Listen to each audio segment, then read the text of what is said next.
কথা হচ্ছে fighter plane উড়ানোর আগে যে F-75টা যে প্লেনটা যখন উড়ালো এটা কিন্তু প্রথম না। এর আগেও দুইবার ক্রাশ হয়েছে, একবার টাঙ্গাইলে হয়েছে, একবার বঙ্গোপসাগরে ক্রাশ হয়েছে। তাহলে জানার পরেও কেন ফাইটার F-7টা কেন আকাশে উড়াইতে দিল? যেহেতু সে নতুন ট্রেনার, তার এটা লাস্ট ট্রেনিং ছিল এবং তার লাইফের এটা একা প্লেন উড়ানো ছিল, তাহলে তাকে কেন 1976 সালের ত্রুটিপূর্ণ প্লেন দেওয়া হলো? প্রশ্ন এটা আমার।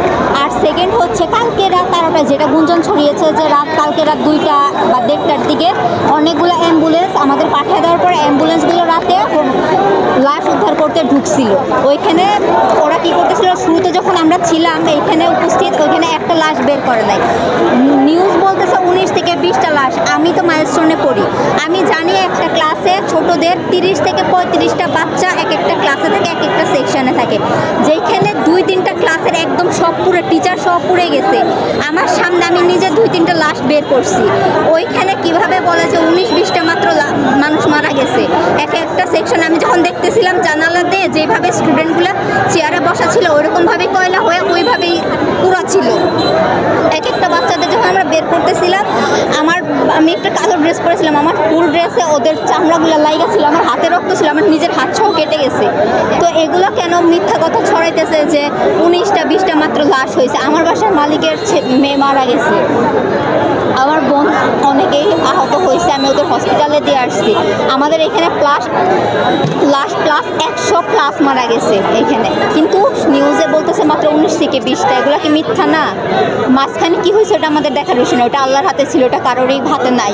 তো আগে যেহেতু ফাইটার প্লেন F-7 ত্রুটিপূর্ণ, তারা জানে এর আগে 2বার ক্রাশ, তাহলে তার একই সে কেন তাকে 1976 সালের এই ত্রুটিপূর্ণ প্লেন দিয়ে বর্তমানে আধুনিক যুগের ট্রেনিং প্রশিক্ষণ দিতেছে? আমার প্রশ্ন। আর সেকেন্ড, লাশ গোপন করে তারা কি লাভ পাবে? তাদের কি কোনো আছে? মা বাবা কি তাদের বাচ্চাদের পাবে না? এটা কেন লুকানো হচ্ছে বলে আপনি মনে করেন? হয়তো তাদের ওই যে সরকারের লাশের ভর্তুকি দিতে হয় যে বিষয়টা, হয়তো এর কারণে। আমি ঠিক জানি না, যেহেতু তো আমি কিছু বলতে চাই না এর বিষয়ে, হয়তো তাদের কোনো আছে। এখানে কেন অবস্থান নিয়েছেন একটু জানতে চাই। আমার এতগুলো ভাই বোন মারা গেছে, আমি আসবো না। প্লাস ওরা মানে আপনাদের আন্দোলনের দাবিটা কি সেটাকে জানতে চাই। ওরা আমাদের ভাই বোনদের লাশ গোপন করে ফেলছে কালকে রাত 2টার দিকে। প্লাস শুধু এটা না, ওরা যখন লাশগুলো নিতে যাইতেছে তখন হোস্টেলের ছেলেগুলো, মেয়েদের তো নামার গেট বন্ধ করেছে, নামার কোনোই নাই।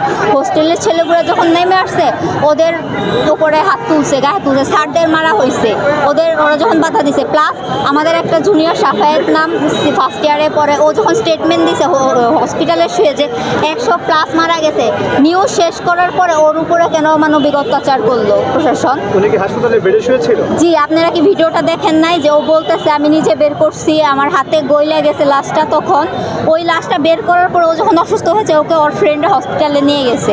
নিয়ে যাওয়ার পরে যখন উক্তি দেওয়া শেষ করে যে 100+ বাচ্চা হয়তো মারা গেছে, তখন ওর উপরে এরকম টর্চার করে। শুধু তো ওর উপরে না, আরও কয়েকটা স্টুডেন্টের উপরে লাঠিচার্জ করা হয়েছে। এখন আমাদের ভাইয়ারা বলতেছে আজকে যত যাই করুক তোমরা শুধু লাঠিচার্জ করলে ওইখানেই বসে থাকবা। তো আজকে যে লাঠিচার্জ করবে না তার কি গ্যারান্টি বলেন?